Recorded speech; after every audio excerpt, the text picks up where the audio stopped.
What's going on, runners? Welcome back to the run. Thank you guys for tuning in once again. Hey, listen, everybody makes mistakes, right? Everybody has oopsies. I just recorded a 20-minute video and it wasn't recording. It stopped recording. I don't know why it stopped recording, but it stopped recording. So I'm gonna do this all over again, but I'm gonna do it a little bit cleaner and a little bit better. So here we go. Runners, thank you guys for tuning back into the video. If you were a subscriber, thank you for subscribing. If you're a new subscriber, please and thank you, like, comment, share the video. It'll be greatly appreciated, okay?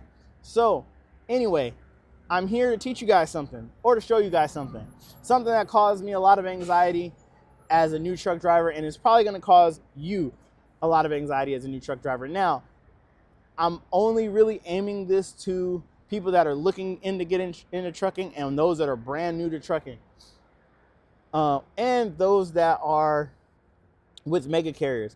Owner operators, you kind of already know the deal, but hey, watch the video anyway. You might find out something you didn't know. So right now I'm here in sunny San Diego, California. I'm here at 4. You can't see them, but there's one here. There's an identical one behind you and another identical one behind this. Third-party logistics warehouses or shippers. So we're going to talk about why there's so much anxiety that goes on in this place, how to combat that, and how to be calm, okay? So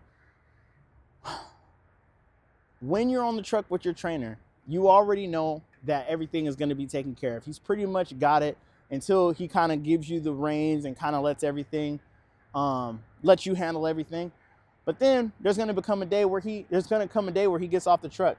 Most of them is 30 days. I think the shortest one is 2 weeks, which is completely insane, but whatever. So eventually he's going to get off the truck. Then that's when the anxiety really goes, because no one's in the truck with you. That truck's going to get so much bigger. It's going to feel so much wider. Things are going to get so much louder. And you're just going to be confused as hell. I promise you.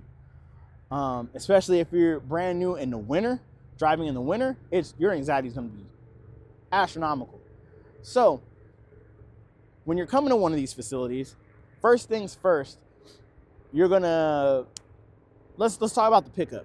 So, well, actually, we're gonna talk about all of it because the pickup and the delivery is pretty much the same thing. So you're gonna get a message. Your dispatcher is gonna call. You're gonna get it on your Qualcomm. You're gonna get it on your Zonar, and it's gonna tell you, hey, you're gonna go pick up at X, Y, and Z facility off of X, Y, and Z road, right? You're gonna show up at this time. Here's your pickup number. Here's your BOL number. And boom, that's all you need, right? Wrong. A lot of facilities, a lot more goes into that. So when you know you're going to go pick up somewhere, first of all, you need to know the area, right? What I would tell you to do is Google Earth or Google Map the area that you're going to, the warehouse that you're going to. Actually all the time, the address is going to put you, it's going to put you on the street, because it's going to put you wherever the mailbox faces, right? So Google Earth it, look at it, and look at the facility. Not every facility is the same size, same amount of doors, anything like that. Some are a little bit more intricate than others, right? So Google Earth it or map it, whichever one you want to use, whichever word you want to use, and see how you get to the facility. Then see the space, see how wide it is, and you can kind of eyeball it. I'm going to pick you guys up and I'm going to take you guys with me and we're going to talk. So once you Google Earth it, see how long it's going to take you to get there. I would say get there early. And here's why I say get there early. Because if you get there early, you can park your truck a little ways down the way, and then you can kind of walk and scout the area out. So you don't have to pull your truck down. You can get out and walk and see what's going on. Like right now, there's a truck pulling in right behind me. So let's talk procedure real quick. So it's your time to go. Now you might get to a facility where it's like that. See the little blue thing? That's a stop sign. And it's facing the driver, and it's telling the driver most likely to get out, go and turn your paperwork in. So a lot of facilities are like that. You're gonna stop, you're gonna get out, you're gonna turn your paperwork in. You may stop out there. You may stop in an empty space. There's a Prologue that I used to pick up at in Riverside, or no, it's a Heritage. I think it's Heritage Logistics or something like that, where you pull in at the gate guard checks your ID, which if they have a gate guard, they're going to check your driver's license, make sure you're a truck driver. They're going to check your truck. If you're carrying a reefer, they're going to make sure your reefer is at the correct temperature, or that it's getting there. And some places are going to make sure that your truck is clean. Not your truck, your trailer. So if you're carrying a reefer, every time you dump or every time you offload, go and get that truck washed out. Or if there's no washout, there's no blue beacon around, make sure you have a broom with you so you can sweep out the truck. Because what'll end up happening is you'll come to a facility that you're picking up meat, and they're going to inspect your truck, and you got all this wood chips and old Campbell soup cans, whatever. They're going to turn you around, and guess what? That facility might close at a specific time. I remember I got turned around my first time. I had to drive 10 miles the other way and then come back. And then it took me an extra 2 hours to get done what I needed to get done. So make sure your trailer is swept out, washed out, whatever it's got to be, make sure it is, okay? So what you're going to do is you're going to go in here and you're going to give them your driver's license, the pickup number, and everything. What they're going to do in return is tell you to go to a door. So if you're picking up, like if you're live loading, they're going to tell you, let's just say, go to door 18. So you're going to get back in your truck. You're going to go all the way to door 18. Now, usually they're going to tell you, slide your tandems all the way to the rear for loading. Some may tell you you have to disconnect. So you have to go drop the landing gear, disconnect, and go wait somewhere else. A lot of Walmarts will do that. I know a Pepsi facility in Arizona that does Gatorade, it did Gatorade or something like that. They were like that. You got to disconnect. Hopefully, you're in a drop and hook situation where you just got to back the truck up, drop the trailer, grab the new truck, and go, right? But either in those situations, see, look, there's a good old Swifty Swift. I can't zoom, but there's a good old Swifty Swift. Ugh, I can't talk today. Some of these places you're going to be here for a while. What you can't see on that truck, the truck next to it, and the truck next to it, is that their curtains are completely closed. Now, I know it's bright out here, but my man is just tucked in and waiting for the long road ahead. Like I said before, and if I've had to redo this video so many times, but like I said, inside these buildings, it may say Suarez on the side of the building, but Capstone Logistics is running the inside. They may be short-staffed. They may have a call out, sick, whatever. So it may take you 4 hours to get loaded, 5 hours to get loaded. Or if you are in an Albertsons in Tolleson, Arizona, it might take you 7 hours to get loaded or unloaded. Just saying. So anyway, go get your paperwork, back into the door, follow their directions. They're going to tell you probably to slide your tandems all the way to the rear. They're going to probably tell you to open the door. They might tell you not to open the door. If you have product, they may tell you, wait, let one of their people come break the seal. They may tell you to break the seal. Some meat places, they may tell you not to break the seal and back into the door because they could open the doors from the inside, which is, I like that better because it's less contamination, right? But that's just me. So here's the part that causes so much anxiety, and you guys aren't going to really be able to see how wide this is from here, but I'm going to try to do my best to show you without looking like a creep. So see all this space behind me? See where that Swift truck is? See where that other truck is? A little bit further here, there's the fence. Yep, there's the fence. You have so much room to back in. Like, you could almost straight back the truck in, right? But not every facility is like that. I've been to an Albertsons in Compton. Their loading docks it's a damn alley. It's just probably as wide as this, right? And you have to jackknife the truck pretty much to get it in there, disconnect, reposition your tractor, reconnect, and to get the rest of it in there. Like I seen some people do that. An old timer had to help me do it. There's a lot of places that you're gonna go to that are just like that are super tight. What I want you to do when you get there is just breathe. Take a deep breath, assess the situation, and make it happen. What you don't do is you don't rush. Do not rush, because if you get into an accident, you run the risk of hurting yourself, hurting somebody else, and shutting down the facility for everybody. Your accident could halt operations because no trucks can get in or out depending on where your accident was. When I like that Albertsons I was telling you guys about in Compton, it took me 20 minutes to get the truck back in the way that I wanted. Now, if I had a Volvo, I probably would have got it in there the first time, second time, or third time. But I had a KW and they don't turn as well. I don't know, whatever. But I held the lineup. Guess what? The next person behind me held the lineup because it's so difficult to get in there. A lot of these places have not been updated in years. So when you come to these facilities, the biggest stressor is parking. People are looking at you. If you're in a Swift or a Knight or whatever, everybody's looking at you. Everybody's looking at you because you are supposed to mess up. You're supposed to crash. They want to see you on Bonehead Truckers. Let me tell you something. F that. Take your time. Make it in there. You don't get extra money for doing it the first time. You don't get extra cool points. You'll never see these people again for the most part. So take your time. Take your time. Take your time. Take your time. Next.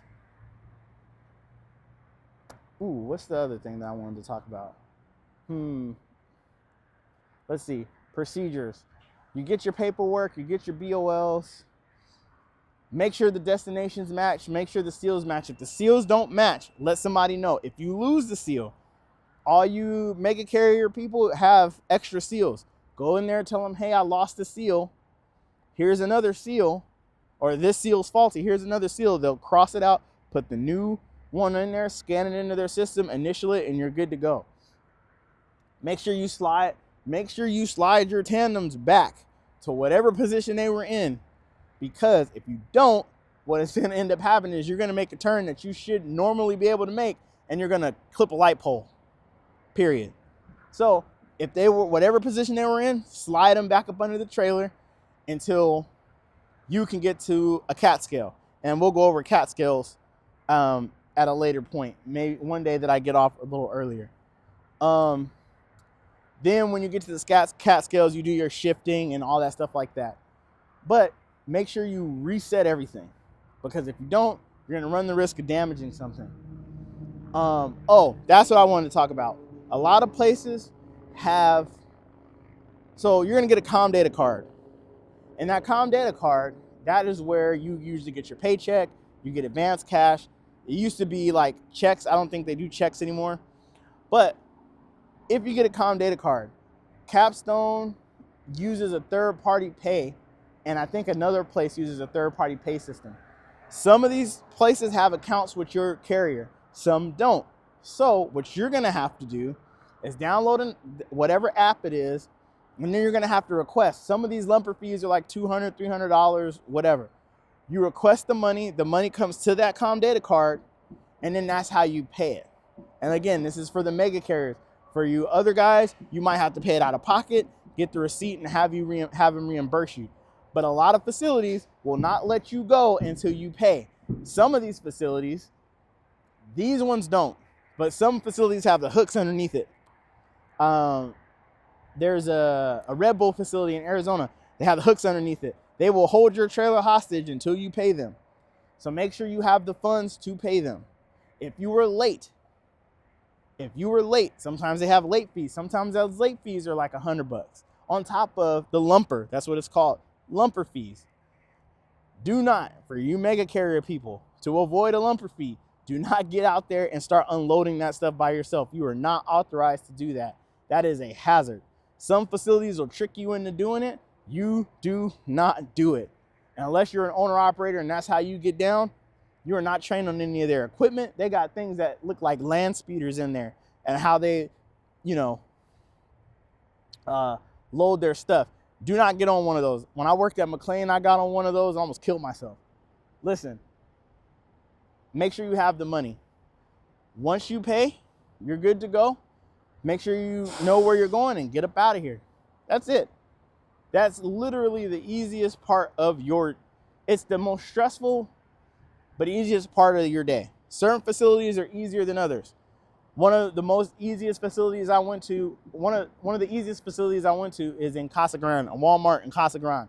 All I got to do is pull in, because I remember I was a reefer driver. All I got to do is pull the trailer in, park it in the spot that they tell me to park in, drop it, go find an empty, make sure the empty's clean, make sure it works, all the lights and stuff work.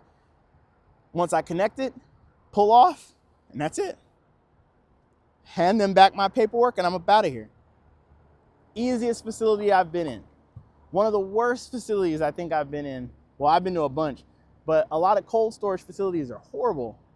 A lot of cold storage facilities take so much time because, yeah, they want you to be there at 8 o'clock, but they might not have the personnel.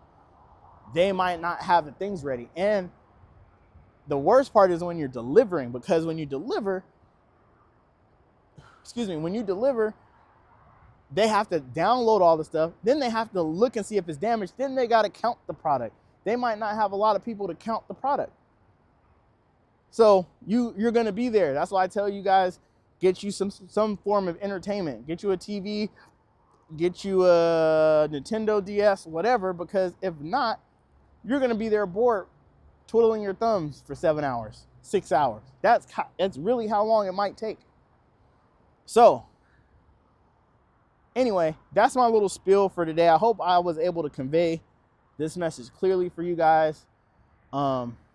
These facilities are nerve-wracking. They are scary sometimes because they want to go, and you're still learning the ropes and learning everything. But just remember these things.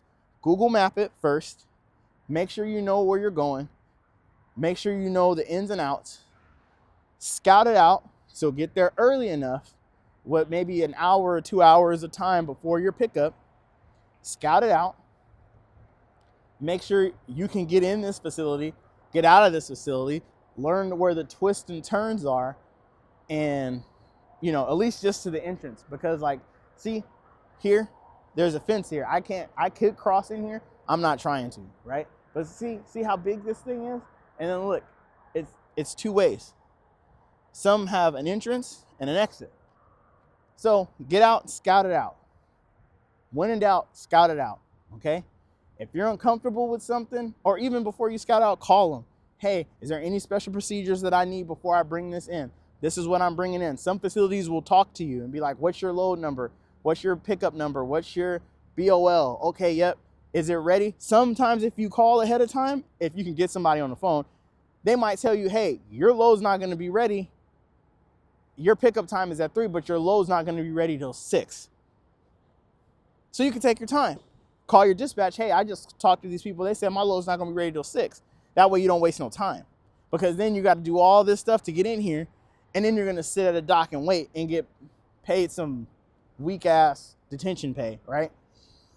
For the reefer guys. Now, dry guys sometimes are dropping hook, but it is what it is. So when in doubt, scout it out or call. Take a deep breath. Do not rush. And also, one thing my grandma always used to tell me is you catch more bees with honey. I don't know if that means anything to y'all, but if you go in here to these people, to these ladies that work in here, and even some of the guys that work in here with a smile on your face and a positive attitude, sometimes they work with you. Sometimes something may have happened to your load and they can't get in there with you. But if you smile and say, hey, thank you, be polite, they might call you like, hey, look, we found the door for you. We got you. Cool. There's times I've been in some of these facilities and I've had a long day and I can see they had a long day and I smile like, hi, I'm here for this. I drive for Swift. Da-da-da. Oh, it looks like you're low. Oh, well, okay. Well, if you do have something sooner, can you please let me know? I use my good credit voice. All right. My good credit voice helps a whole lot. I got a call back saying, hey, we found a door for you. pull into this door. If you go in there with your bad credit voice, with your 420 voice or 458 voice, they might not help you ever. So have a positive attitude. But anyway, runners, I'm gonna get up out of here. I think I've done enough talking. I hope this information was useful to you. If you like it, please like, comment, share the video. But until next time, runners, let's run to the bag, not run away from it. Like, share, subscribe, and I will holler at you guys later.